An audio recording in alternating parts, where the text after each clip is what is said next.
ए channel रो समस्त संवाद गुड़िक तथ्य भित्तिक और सत्य उपर आधारित।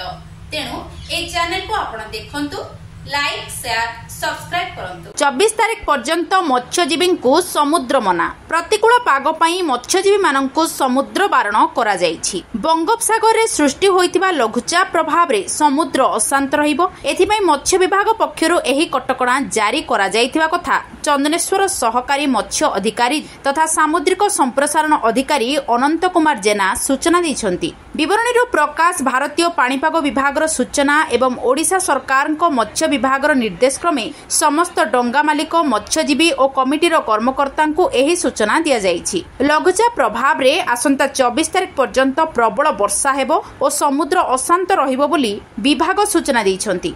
एही अवसर रे मंगलवार डीम भोगराईर प्रमुख मत्स्य अवतरण केन्द्र उदयपुर, तालसारी, रणसिंहपुर और कीर्तनिया रे डाकबाजी जंत्र साहाय्य रे एही सूचना दिया जायछि। समस्त मत्स्यजीवी डंगा मालिक एवं सोसाइटी कर्मकर्ता मानक अवगति निमंते जणाई दिया जाउछे कि समुद्र में सृष्टि होइथिबा लघुचाप जोगु आसंता 24 तारीख पर्यंत समुद्र अशांत रहिबा सह प्रबल वर्षा सांगकु पवन मध्य बहिबार संभावना रही।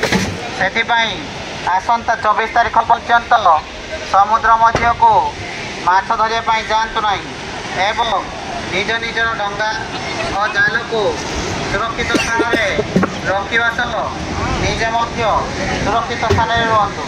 धन और जीवन सुरक्षा निमंते यह पालन करने अत्यंत जरूरी अटे।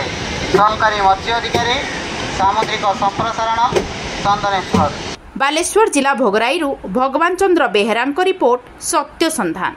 पुणी जणाई दूसरी कि आपण मैंने जिते समुद्र को जाऊँच सब सांगरे समस्त पीवीसी क्यूआर आधार कार्ड किंबा नॉर्मल आधार कार्ड गोटे जेरक्स कॉपी एटलिस्ट समस्ते निज डंगारे रखु। डंगारे रजिस्ट्रेशन कागज